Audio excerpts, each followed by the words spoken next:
또 하나는 제가 내 거는 하나는 이중 매각을 한 거예요. 그 이천시 이천시 네. 지금 부발업 옆에 역세권 개발이 한참 날 때 또 여관 마당 한 10평이 나와서 신나게 가서 눌러라 받고 마당을 좋아하시는구나. 마당을 왕궁의 건물 앞에 네. 어차피 건축에 포함된 면적이니까 그쵸. 이해관계가 활짝 있어진단 말이에요. 10평이 나와서 낙찰을 받고 그것도 지목이 또 전이라서 농지를 받고 그 자리를 다시 방문하지 않아야 되는데 네. 대구에서 이천이 머니까 네. 그 여관 마당을 같이 간 거예요. 네. 가서 이거 낙찰 받는데 외려 가니까 우리가 사실 인전을 받았는데 제가 그러다 보니 자성은 난리가 난 거죠. 그래서 내가 좀 이렇게 받고 또 그 취하한 사태도 하나 있고 또 하나는 이게 이제 작년에 일인데 지금 그 고대 뒤쪽에 지하에 빌라가 하나 나왔는데 사실 제가 경매를 처음 공부할 때 세대학과 공부를 했지만 그런 물건을 본 예가 없었단 말이에요. 세대학과에 대해서 그렇죠. 드물죠. 세대학과가 물건이에요. 근데 다투면 또 하나 특수 주소 변경이 된 거야. 특수 주소 변경은 또 뭐예요? 그게 지금 전설 같은 얘기인데 그 상황을 그 물건이 나온 거예요. 네. 자, 예를 들어서 빌라를 지을 때 네. 건축물 대장은 완공이 되겠지만 이게 건물에 대해서는 땅의 개발 행위를 쭉 하고 건물이 완공이 되면은 먼저 만드는 게 건축물 대장이에요. 그렇죠. 건축물 대장을 되고 나서 일반적으로 아파트는 한 1년이 걸린다고. 왜냐하면 소유권이 다 정리가 돼야 되니까. 그렇죠. 그래야만 건물 등기부가 나오는 거예요. 그렇죠. 이 사이에 빌라의 주인이 예를 들어서 이 주소가 안 바뀌었단 말이에요. 자, 산 100번지에 이 건물을 지은 거예요. 네네. 근데 호수가 안 나온 거죠. 네. 그래서 건축물 대장이 있으니까 주인하고 계약을 하면서 세입자가 들어왔단 말이에요. 네네. 근데 한 2년 뒤에 이제 지분이 부여가 된 거예요. 등기부를. 그래서 그쵸. 지하 1호, 101호 이렇게 주소가 왔단 말이에요. 대지권 등기가 딸린 거죠. 예. 그러면 이 사람은 사실 2년 전에 들어온 거예요. 근데 실제 권리는 대지권 부여 날짜로 들어온 거예요. 그럼 이건 무효인 거예요. 이 자체가 권리상으로. 그럼 신축들은 대부분 걸리겠네, 이게 다. 그러니까 이제 이게 자신의 주소 변경을 하지 않으면은 하필한 것들. 그러니까 이게 이제 특수주소 변경의 시점은 이 대지 등기가 된 날로서 인정이 되는 거예요. 앞에 들어온 산 번지는 그 호실이 안 나왔으니까. 호실이 안 나면 특정 지정이 되지 않기 때문에. 그러니까 특수주소 변경이에요. 권리기 주장 못하죠. 이게 이제 옛날에 이제 전설 같은 이제 처음 2010년도 공부할 때 어느 한 분이 전설 같은 얘기로 보증금을 다 따먹는 얘기를 한 거야. 따먹는다. 그래서 그런 거 좋아하는데 근데 이게 안에 2019년도에 이런 물건이 하나 있는 거예요. 그 장소는 내몰라라 한 거야. 세대학과의 특수주변을 얘기하다 보니까 이제 우리가 보증금을 인수해야 될 상황이 되는 거예요. 그걸 자산공사 한 5번을 방문해서 결국은 그 공매를 취하시겠다는 얘기예요. 네네. 그 공무도 그걸 모르는 거야. 그러네. 그 담당 현재 그 직원들이 그 세대학과를 공부 안 했단 말이야. 더군다나 특수주소 변경 아마 전국에 이걸 한 사람 몇 사람이 될까? 뭐 옛날에 강의하신 분들은 알지. 그렇죠. 예? 이걸 재산도 2010년도 이전에 공부한 사람은 그래도 그런 사례가 있어서 한두 건의 경매시가에서 이게 대박 사례라고 이렇게 한 거였지. 이게 2019년도에 내가 막다를 줄은 몰랐다는 얘기예요. 담당 공무도 그렇고. 그러니까 공부를 하면 할수록 다양한 변수가 나올 수 있다는 얘기예요. 이건 세입자들도 지금 공부를 하셔야 돼요. 왜냐하면 이거 보증금을 그냥 뜯기는 거 아니에요? 뜯기니까. 옛날 물건들은 다시 조심해야 돼요. 이게 되게 웃긴 게 뭐냐면 다세대 빌라 같은 경우는 동호수가 거꾸로 돼 있는 경우도 있어요. 잘못돼 있고 그다음에 이건 지금 동호수가 지정 안 돼 있을 때 이게 세입자 권리가 있는 것들은 인정을 안 해준다는 얘기잖아요. 그렇죠. 이건 등기부등본 대지권이 있는지 꼭 보셔야 되겠네요. 그러니까요. 그럼 문제를 따야 돼요. 동호수 딱 지정이 돼 있는지 보셔야겠네요. 그러니까 이게 제가 또 공매도 다시 그 공부하는 게 첫 번째 물건이 도로다 보니까 그 도로에 이제 관심 가지고 지금까지 도로를 한 30개 가까이 낙찰을 받았죠. 그러다 보니까 받다 보니까 뭐 김원준 변호사부터 시작해서 대한민국 도로 강의는 또 다 뛰어다니는 거죠. 이게 기본적으로 이게 문제가 생기시면은 해결을 하고 이해를 하시고 이런 스타일이시네. 그러니까 잘 되시는구나. 제가 지금 뭐 이런 과정도 사실은 2011년까지 아마 경매라든 공매 과정을 한 100과정을 공부를 다녔을 거죠. 전국에 있는 내누라는 강사 다 들으셨구나. 그래서 왜냐하면 사건을 제가 지금 한 80개 가까이 사건 번호가 전개돼 나왔으니까 이걸 어떻게 답이 없잖아요. 답을 지금 모든 사건을 지금 제가 하는 게 제가 만들어 가야 될 상황이니까 그걸 법을 전문하지 않은 사람이 상대편의 변호사나 법무팀을 상대로 해서 이게 와야 되니까 식급을 할 수밖에 없는 상황이죠. 제가 대법원까지 간 사건이 2개가 있고. 대법원까지요? 그다음에 18번 뭐 7번 한 사건이 한 10번이 넘어간 변론이 한 10건이 사건이 넘어요. 참고로 뭐 얘기할지 모르지만 STX 아시죠? 조선소. 네. 네. 제가 진해 마당을 구제고를 받았습니다. 진해 이거 공개를 해야 조선소가 될지, 있는 거. 예, 될지 모르겠지만 외국 네. 선주 그 마린보이 그 4호 건물 앞에 그 구제고인데 예. 이걸 받고 185만 원 받아서 1,500 달라고 소송을 처음에 진행한 거예요. 네. SX 법무팀하고 보사 와, 법무팀하고 예. 2년 반에 걸쳐갖고 예. 18번의 변론을 아마 제가 그게 2013년도였으니까 그 당시에는 좀 죽기 살기로 아마 지기 싫어서 아마 그런 사건들 매달려 들어갔어요. 변호사 하고 하신 거야? 아니면 혼자 하신 혼자 진짜? 합니다. 대기업 하고? 예. 예. 그래서 야. 그 당시 그분들이 50페이지 답변서 오면은 네. 그걸 뺏겨서 35페이지 답변서 했는 거예요. 그 소송을 배우는 거예요. 아. 그 답변서를 한 7번을 주고 하더니까 예. 지금 생각해도 내가 그러죠. 아, 내가 왜 이거 과연 내가 했을까? 내가 이걸 했을까? 지금 옛날 기록들을 쭉 보면은 대단하시네요. 예. 이제 그 당시에는 이게 이제 자존심의 싸움인 거죠. 다 말아먹고 이제 사업이 이제 무너갔으니까 이걸 갖고 살아남아야 되겠는데 이제 상대편은 법을 안다고 하니까 이걸 팔기 위해서 그러면 한 달을 걸쳐 그 이상을 준비해서 그 답변서를 만들고 그러니까 법을 전공하신 것도 아니시죠? 아니죠. 예. 그래서 제가 이제 여러분들한테 공부 한 번에 끝날 게 아니고 아는 만큼 답이 보여요. 야. 똑같은 과정을 반복해서 들어야 된다는 얘기예요. 그러니까 법정지상권이 필요하면 법정지상권 예, 그렇죠. 대가 가서 찾아서 공부하고. 그렇죠. 야. 그러니까 그분이 대단한 게 네. 그분 책 법정지상권의 책에 대해서 판례가 몇 개 나왔냐면 약 850개가 나와요. 그걸 제가 다 출력을 했습니다. 네. 하다 보니 780개가 나온 거예요. 그 공부를 모르니까 그걸 대부분 다 출력해서 여기 책이 7권 되더라고. 그래서 제가 그 답변서를 그 780개가 네. 넘은 걸 갖고서 내가 사건을 비슷하게 이제 추진해낸 거예요. 네. 대충 읽고 그게 제일 어려운 게 이 글을 읽는 게 이 판례를 저 딴에 그래도 공부를 좀 했는데 네. 이 해석이 안 되는 거예요. 그렇죠. 이게 문제가 처음에. 그게 판례를 한 4년 5년 읽고 나니까 이제 그때부터 조금 이해가 되기 시작하는 거예요. 그만큼 지금 국어책을 쓰는 게 지금 어려운 거예요. 좀 문어책을 쉽게 해줘야 되는데. 응? 그래서 이제 한 3개 정도를 판례를 내가 가지고 이제 그 법무팀하고 다툼을 들어가니까 그래도 이게 초보라도 대충 이 판례를 봤잖아요. 또. 네. 그러니까 제가 10번 이상 변론을 갔다는 얘기는 웬만한 사건에는 판사가 스톱을 시킬 텐데 제가 꼬박꼬박 답변서를 집어넣고 반박을 하니까 또 상대편 변호사님이든 법무사님이든 얼마나 가짱했습니까? 그게 몇백만 원, 몇천만 원 소송을 가지고 2년, 3년씩 끌고 들어가니까 물고 늘어지니까 네. 그 당시에 2012년부터 한 14, 15년도까지 한 30개의 사건을 하면서 아마 제가 가장 큰 공부가 됐고 그게 그래서 저는 그래서 지식은 머리로 하는 게 아니고 내 몸의 상책이 흔적 그것이 진정한 지식이고 또 우리가 살아남을 기본이다. 그게 부동산은 어차피 오래 가야 되는데 그렇죠, 그렇죠. 그래서 스스로 나는 그러죠. 이 부동산 살아남으려면은 스스로를 지금 코너에 빠뜨려라. 최소한 소송 한두 개를 겪어보면서 변호사에 의뢰하기보다는 당신이 답을 찾아오라. 그리고 그 답에서 땅의 가치를 거기서 판단해내라. 그래야만이 앞으로 최소한 몇백만의 사건을 이겨낼 수 있는 능력이 돼야만이 몇억, 몇천만의 사건에 도전할 수 있다는 얘기를 하거든요. 그래서 저 같은 경우도 아마 자랑이 아니고 이제 그 당시에는 살기 위한 몸부림이었죠.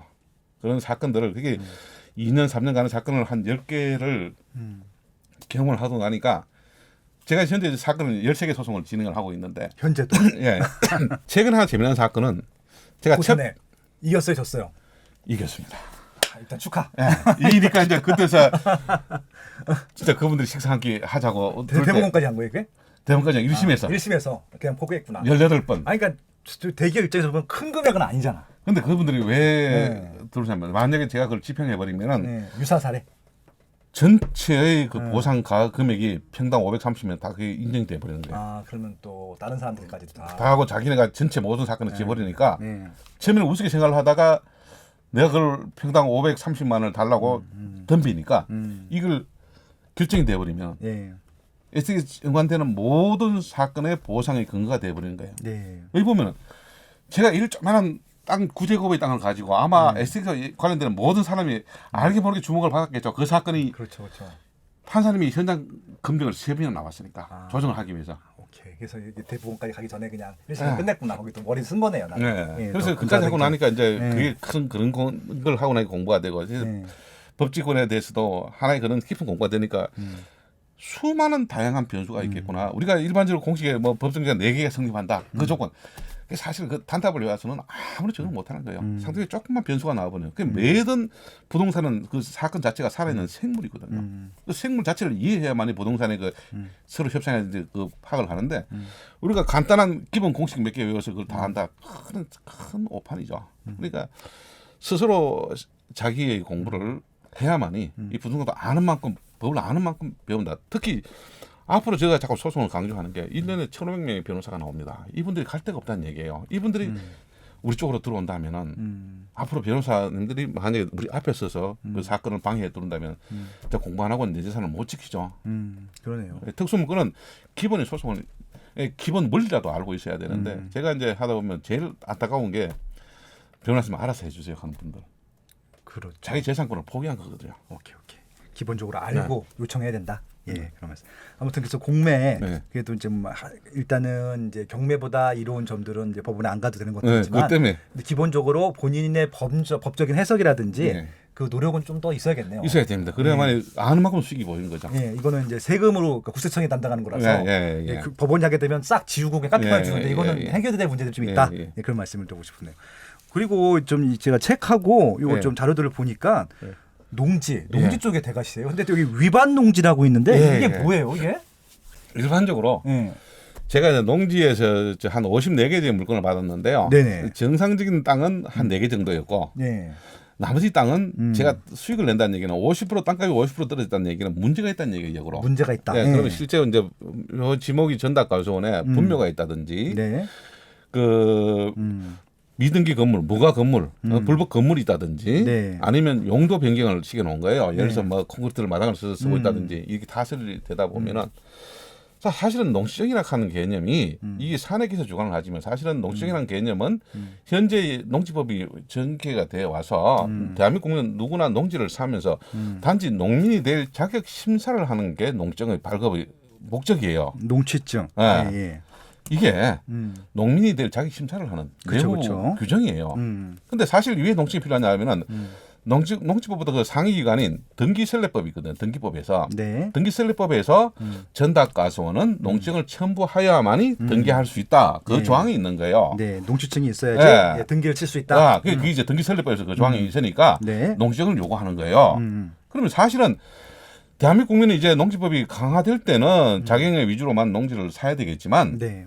농지법 이제 전 국민이 이제 농지를 갖고 싶은 욕망이 있으니까 그러면 최소한도로 1,000제곱 정도, 302평 정도는 대한민국은 거리에 제한이 없이 자유롭게 농지를 취득해 보라. 그리고 주말 영농 좀 편하게 흙을 만져보는 기쁨을 누리라 하는 게 법을 완화시켜 준 거예요. 그럼 쉽게 말해서 땅을 살 수 있는 거는 대한민국 국민은 누구나 살 권리가 있다는 얘기예요. 그렇죠. 단지 하나, 자 농지라는 거는 어차피 식량 안보 차원에서 자경을 해야 된다는 얘기예요. 관리를 해야 된다는 얘기예요. 자경. 그러다 네. 보니까 재산도 그러면 이제 농민의 기준은 1,000제곱을 가족 합산을 얘기하는 거죠. 넘어간다면 302평 넘어간다면 너는 이제부터 농민이야. 네. 그러면 의무 조항이 들어가야 돼. 그러다 보니까 이제 농지 농지증이 있고 그다음에 경영 계획서라는 걸 작성해야 되는 거예요. 근데 이게 자기가 낙인을 찍는 거죠. 그쵸. 보기는 간단한 조항이지만 네. 내가 농사물을 언제부터 짓겠다, 계장비를 마련하겠다, 자경이든지 하든지 아니면 임대농을 하든지 이런 조항을 적는 거예요. 네.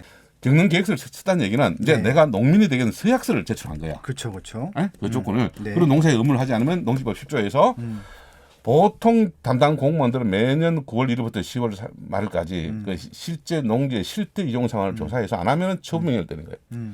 농지법에서 가장 강한 게 우리나라 법 중에 제재 중에 강한 법 중에 하나가 농지법이에요. 농지법. 10조 11조에 의하면은 만약에 농지를 활용하지 않으면 1년 내에 처분하게 만드는 거예요. 1년 이내 처분. 네. 처분하지 않으면 그때부터 공시가 20% 팔 때까지 공시가 20%를 가산 벌금은 나오고 내야 되고 이걸 네. 팔 때까지. 그러면 5년만 지나면 원금이 다 날아가는데. 그러네. 5년이면 다 날아가네. 원금은 더 날아갈 수 있죠. 네. 그렇죠. 공시가 때려버리니까. 네. 그러니까 사실 그렇다면 이게 이제 법에서 괴리가 생기는 거예요. 우리가 낙찰을 받으면 채권적인 지위를 가진 거거든요. 네? 그러나 전 소유자가 분묘를 썼다든지 건물 지었다든지 포장을 했다는 얘기는 물권화시킨 거예요. 네. 그러면 아무리 매매가 계약을 깬다고 하지만 이 채권적인 권리를 갖고 물건을 깰 수가 없잖아요. 그걸 우리 보고 원상복구라 얘기하든지 그래서 농지를 발급 안 하는 얘기는 공무원의 월권 행위에 준하거든요. 대법원 판례는 그렇다는 얘기예요. 사실 우리가 일단은 등기를 받도록 농지를 발급하고 나서 이 해당 사항을 변경을 요청해야 되는데 실제 관리 감독 의무를 소홀히 하고 나서 낙찰자에게 요구를 한단 말이에요. 그러면 굉장히 그 부분에서 초창기에는 힘이 들었어요. 네. 한 2, 3년 하다 보니 요령이 생겨서 이제는 위반 건축물을 위반 농지가 나오면 야 이건 내 밖에 못 받겠구나 쉽게 이제 그게 한 30%대에 받는 거죠. 예. 그리고 나서 이제 보통 저는 방문을 한 3번, 4번 계획서를 짜고 갑니다. 이런 얘기 해도 될는지 모르겠지만 이제 사실은 공무원들에게 그 담당 공무원들은 그 규정집만 보지 책임 의무가 없잖아요. 그렇죠. 그래서 아마 자기네가 그 만약 문제 생기면 전 기수부터 시작해서 문제가 발생돼 와서 경위수가 그쵸. 들어가야 정리가 되는데 일반 사람들이 가서 왜 하는지요? 음. 다툼 일을 해버리면 감정싸움에서 가버린다는 얘기예요. 그렇죠. 근데 이제 다시 되돌아가서 경매와 공매 차이에서 이 경매에 대한 농지정은 그러니까 판사는 특별 매각 조건으로 책임 회피를 해버리는 거예요. 네. 그게 어렵죠 일반 사람이 일반 농지가 나오면. 근데 네. 공매는 장점이 이 기간이 없는 거예요. 잔금을 내고 등기할 수 있는 기간까지 시간적인 유한이 있는 거예요. 네. 단지 하나 이제 지방세법에서 취득세를 하는 경우 취득세를 내고 나서 3개월 내에 등기해야 된다는 조항이 있는 거예요. 그럼 짧게는 3개월 아니면 길게 6개월 이런 시간이 있을 수 있는 거예요. 내가 네. 페널티만 내면. 네. 네? 그러면 이제 등기할 동안 그 이제 소유권에 문제가 생기겠지만 일단 우리가 잔금을 내면 소유권은 이제 인정받지만 그렇죠. 예. 예? 남에게 공표하거나 미국 180조에서 남에게 공표하거나 우리가 매매하기 전 등기를 해야 되는데 그렇죠. 사실 등기를 하지 않으면 또 전소유자가 장난칠 수가 있단 말이야. 네네. 물론 그건 또 뭐 사행위로 그쵸. 오면 되겠지만 그래도 복잡 문제가 생기지만 그렇죠. 일단 잔금을 내서 소유권은 오는 거예요. 그리고 이제 이걸 뭐 내가 담당 공무원들 야뭐 2년 3년 기다려서 내가 바꿀 거야. 네가 잘못한 거고 내가 했던 거 내가 등기를 해야 뭘 정리를 할 거 아니냐. 네. 판례권 협상을 했는데 지금은 이제 아예 낙찰을 받으면 등급을 가죠. 이거 위반 동지 등기할 저 농지증 받을 수 있어요. 어? 그럼 안 된다 하죠. 네. 근데 이제 그 나오면서 얘기를 하는데 제가 혹시 된다는 판례가 있는데 한번 검토해 봐주세요. 내가 다음 주 가져올게. 오늘 가져오지 못했습니다. 네. 아예 그 말미를 주는 거예요. 네. 그다음 또 두 번째 한 열흘 뒤에 갑니다. 가서 그때 판례 들고 가죠. 그 농지에 대한 판례, 위반 건축에 대한 판례 이런 대부분 판례들이 있습니다. 또 구합 사건에서 행정소송 나온 사례도 있고 그걸 제 블로그에 그런 거 한 9개를 추려를 해놨습니다. 지금 네. 또 많이 나온 게 있겠지만 그 해당되는 걸 들고 갑니다. 두 번째 그걸 들고 가서 혹시 이거 갖고 그 협의해 봤습니까? 그럼 힘들다 얘기를 할 겁니다. 그러면 혹시 저희들이 그 원상복구나 이행각서를 쓰고 또 그 발급을 해줄 수 있다는데 그게 가능할까요? 한번 위에 분들하고 협의 좀 해봐주세요. 열흘 뒤에 올게. 또 열흘 뒤에 옵니다. 그러면 네. 보통 그 정도 되면 그 확정이 되거든요. 네. 안 돼, 그때부터 이제 그 다음에 진짜 행정소송 해야 됩니다. 담당하고 그 경위서 한번 봅시다. 이제 은성을 높이는 거. 그러다 보면 소송 가지 않고 이행각서까지 거의 되거든요. 이제 또 이게 이제 이런 사례가 많다 보니까 담당 공무원에서 이제 어느 정도 그 묘 한 개 정도 뭐 2개 정도는 인정을 해줘요. 그래서 이행각서를 쓰고 내가 등기하고 나서 지목을 변경하든지 용도 변경을 하든지 하겠다. 이렇게 하면 이제 된다는 얘기예요. 그래서 그런 스킬이 있다 보니까 남보다 사게 사니까 충분히 수익을 많이 낼 수가 있죠. 근데 이제 농기에 또 하나 얘가 이제 이게 제가 몇 개 재밌는 게 소개한 게 무비 투자가 가능하거든요. 그렇죠. 예, 네. 제 사례에서 김천 혁신도시하고 세종 혁신도시에서 제 블로그에 지금 그 큰 끈으로 들어가 있을 겁니다. 네. 자, 김천 예를 하나 들어드리는 게요. 2012년도에 그래도 혁신도시라든지 세종도시에 땅을 사고 싶었는데 땅 살 일이 없잖아요. 그래서 제 2억 갖고 첫 해에 18개 문구를 받았거든요. 근데 예. 김천에 배밭이 이제 그 경계에서 한 400m 이제 배밭이 나왔는데 제가 장사를 하고 유통하면서 여기는 세종시보다 한 높이가 한 6, 7m 높은 지다 보니까 그 카페라든지 식당을 하면 딱 좋겠다는 생각이 드는 거예요. 사실은 계획된 도시 내에서는 큰 요식업이나 대형 식당들이 못 들어가요. 딱 비싸니까. 그러니까 경계로 나와야 된다는 그렇죠, 얘기예요. 그렇죠. 그래서 한 400m니까 옆에 그 공무원도 많고 이거 되겠네 싶은 초기 와서 일단 현장을 가보지 않고 낙찰 받았어요. 물론 네. 하루 전날 갔는데 못 찾았습니다. 땅이. 네? 그 당시에 네. 지역도로 저도 네. 공부가 안 돼 있는 상황이었으니까. 그럼 낙찰 받고도 못 찾았습니다. 그래서 결국은 이제 동네 이장님하고 마을 회장님 통해서 그 배밭을 찾아가는데 엉망이었죠. 그래서 뭐 여차저차 해서 제가 조합원까지 되고 했는데 이제 한 예로 1억 3천 나온 걸 그 6,800 정도 떨어질 때 50% 떨어질 때 제가 7,300에 낙찰을 받았습니다. 네. 7,300에. 네. 근데 그 당시에 농지니까 80% 대출이 나온 거예요. 아. 그러니까 우리가 이제 농지를 하겠다면 조합원이 들어가거든요. 조합원은 거의 지금 농지는 80% 대출이 나옵니다. 그래서 80% 되니까 5,800이 나왔다는 얘기예요. 7,300이지만 기타 취득세하고 한 7,500 들어갔거든요. 네. 6개월 뒤에 재감을 하니까 다시 재감정을 했죠. 그러면 그 개발지 세금시 인근다 보니까 처음에 1억 3천 정도 나온 게 6개월 뒤에 보니까 1억 4,800이 나오더라고요. 그래서 다시 3천만 원이 대출되는 거예요. 추가로. 예. 네. 그러다 보니까 정비 다 쓰고 한 1,300 정도 돈이 남죠. 아. 그리고 배반 농사 한 1년 한 2년 정도 설렁설렁 배워서 짓고 한 1억 정도 매각이 나온 거예요. 수익이 야. 난 거예요. 1억 천 정도 수익이 났죠. 물론 세전 얘기지만. 네. 예? 그러다 보니까 재밌네. 음. 그래서 요 케이스를 다시 또 세종시에 이제 땅을 하나 사고 싶어서 네. 지금 세종시 그 금남면 남곡리에 그걸 또 이제 제가 매입을 한 거예요. 그게 이제 개발 제한 구역도 이제 그 당시 조합원 되니까 김천 농협에 이거 대출 됩니까? 대출 80% 나오는 거예요. 그래서 그건 1차에 8천대 나온 걸 제가 1억대 그걸 매입을 한 거예요. 하다 보니까 이제 난리가 난 거죠. 이제 농정을 받기가 좀 힘들었습니다. 토지가 회복이지만 외지인하고 투자 세력으로 또 그걸 한 4-5번 올라서 산업개장을 해서 농정을 받고 자 개발 제한 땅을 사니까 이제 개발 제한에 대한 공부가 될 수밖에 없겠죠. 그러네요. 예. 서울에 개발 제한 수업만 있으면 다 들어가는 거예요. 아. 그러다 보니까 이제 그런 걸 하나 제가 그러죠. 공부를 함으로써 그 파해법이 생겨진다.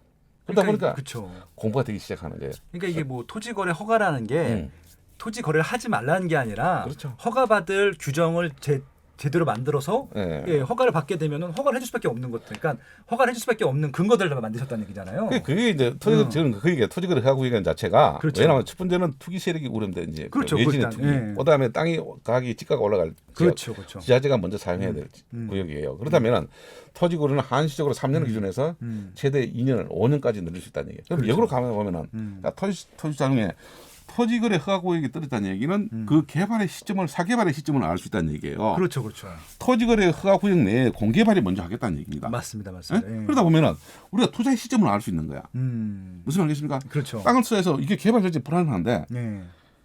거래 허가 시점부터 최대 5년 내에 사개발이 허용되네. 딱 개발 시점을 알 수 있는 거예요. 그렇죠.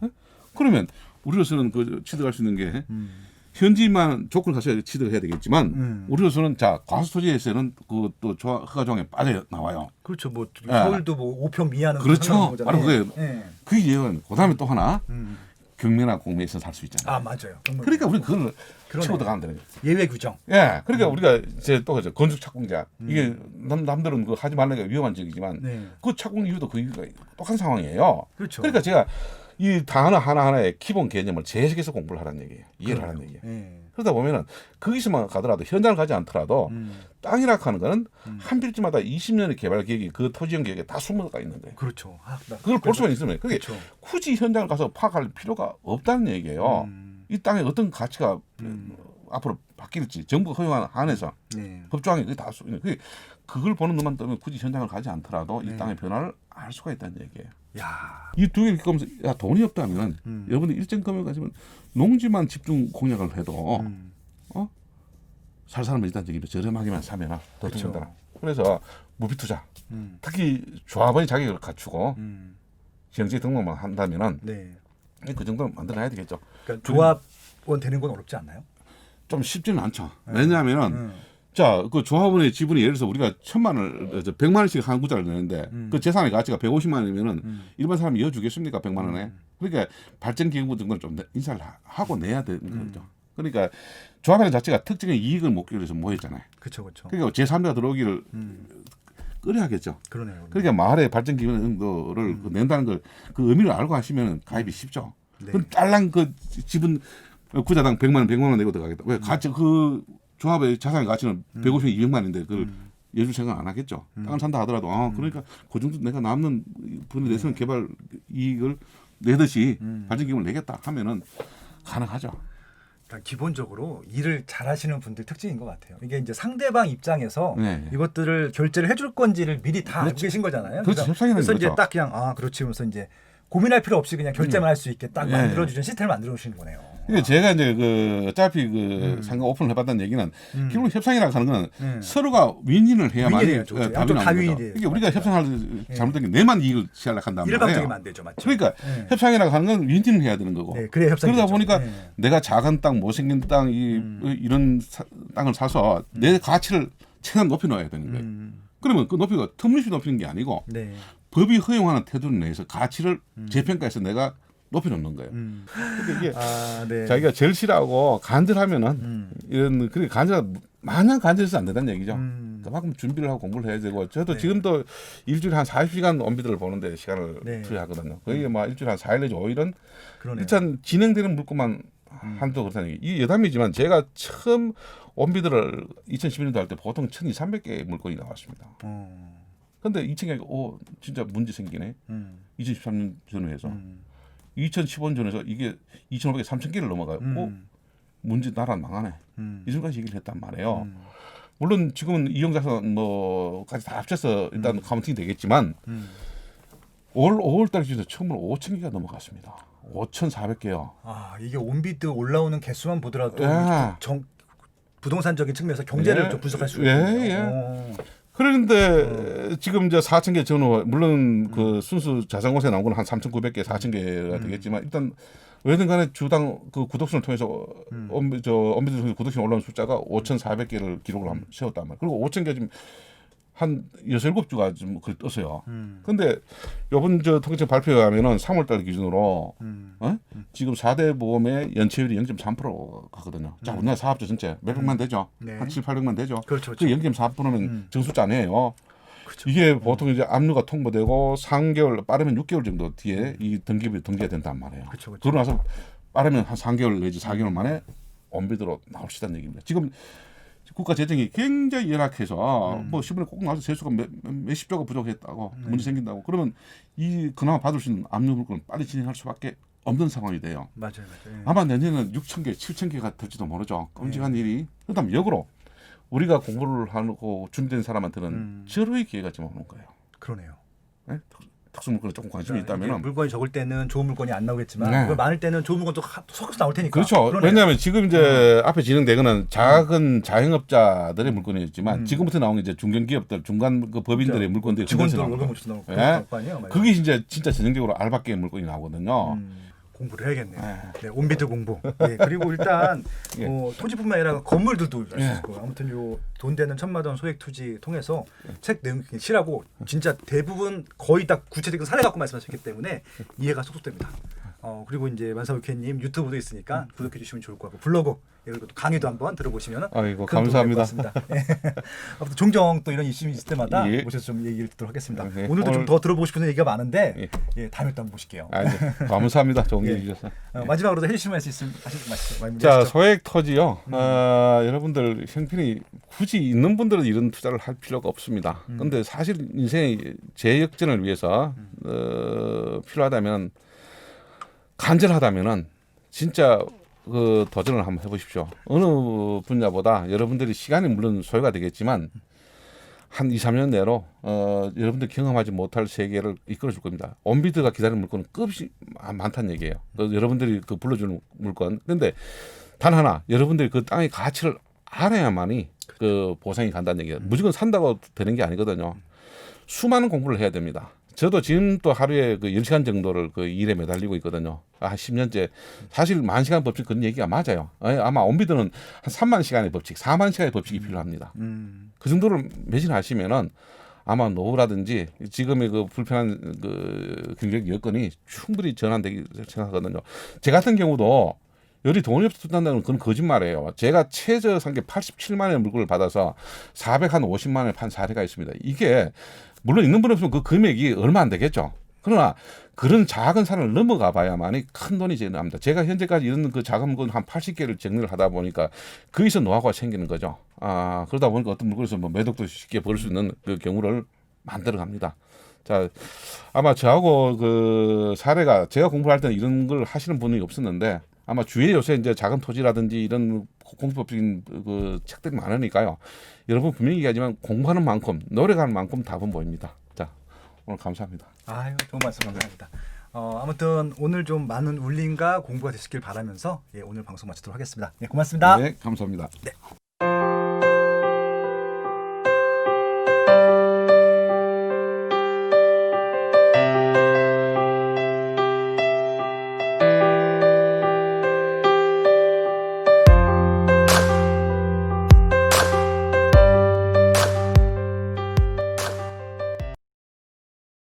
강력하고 즉각적인 조치를 이어나가겠다는 것을 이번에는 곧바로 집값이 오르는 상황이 연출되고 있습니다. 이른바 초양극화 현상이 우려된다는 겁니다. 초강력 규제와 부동산의 양극화 시대, 사야 할 부동산은 더 명확해지고 있다. 부동산 매매의 입지 선정과 돈 버는 핵심 입지 20곳을 완벽 분석한 이제부터는 오를 곳만 오른다. 인터넷 교보문고에서 이제부터는 오를 곳만 오른다를 검색하세요.